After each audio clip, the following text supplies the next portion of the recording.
नमस्कार मित्रों, आप सभी का स्वागत है एनबी क्लासेस पे।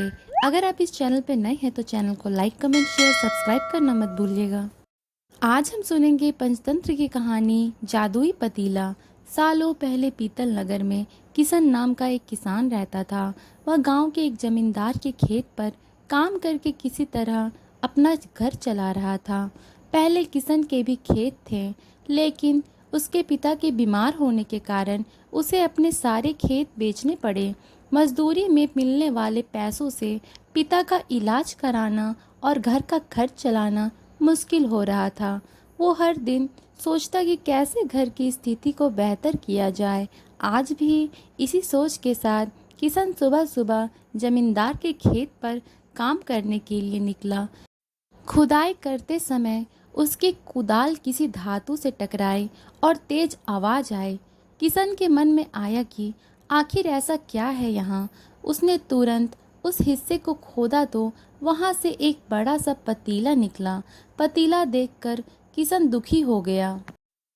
किशन के मन में आया कि ये जेवरात होते तो मेरे घर की हालत थोड़ी सुधर जाती। फिर किशन ने सोचा कि चलो अब खाना ही खा लेता हूँ।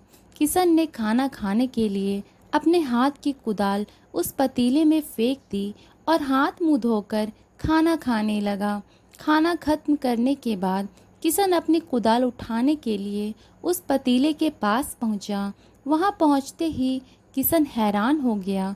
उस पतीले के अंदर एक नहीं बल्कि बहुत सारे कुदाल थे। उसे कुछ समझ नहीं आया।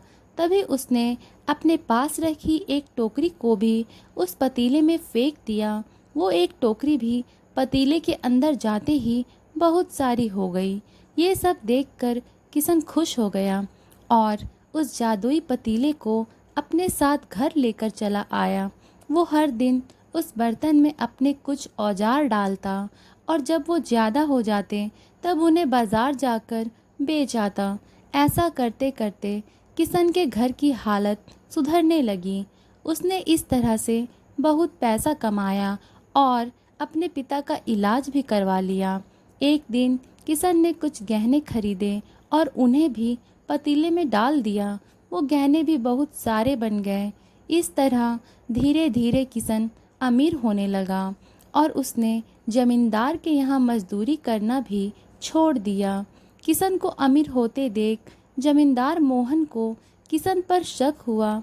वो सीधे किशन के घर पहुंचा। वहां जाकर उसे जादुई पतीले के बारे में पता चला। उसने किशन से पूछा, तुमने यह पतीला कब और किसके घर से चुराया है? डरी हुई आवाज़ में किशन बोला, साहब, ये पतीला मुझे खेत में खुदाई के समय मिला था। मैंने किसी के घर चोरी नहीं की है।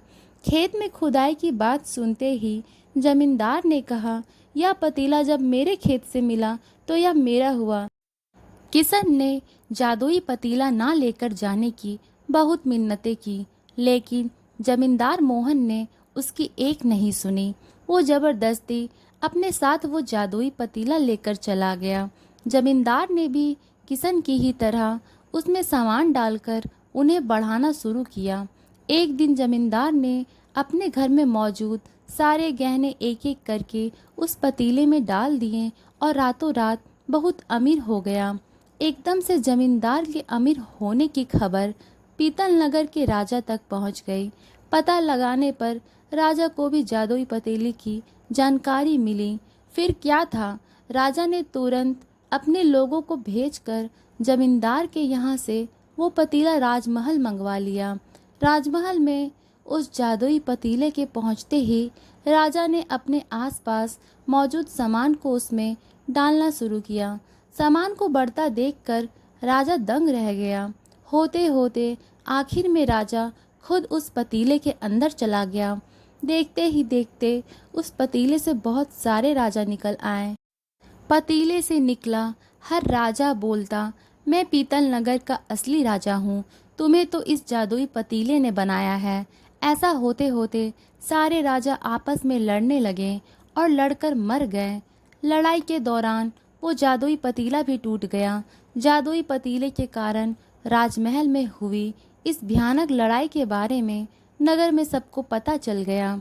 इस बात की जानकारी मिलते ही मजदूर किशन और जमींदार मोहन ने सोचा, अच्छा हुआ कि हमने उस जादुई पतीले का इस्तेमाल सही से किया। उस राजा ने अपनी मूर्खता के कारण अपनी जान ही खो दी। तो मित्रों, इस कहानी से हमें दो सीख मिलती है। पहली यह है कि मूर्खता का अंत बुरा ही होता है।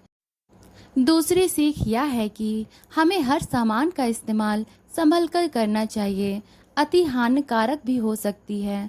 तो मित्रों, आज की कहानी यही समाप्त होती है। अगर आपके मन में कोई प्रश्न हो इस वीडियो को लेकर तो नीचे दिए गए कमेंट बॉक्स में बता सकते हैं।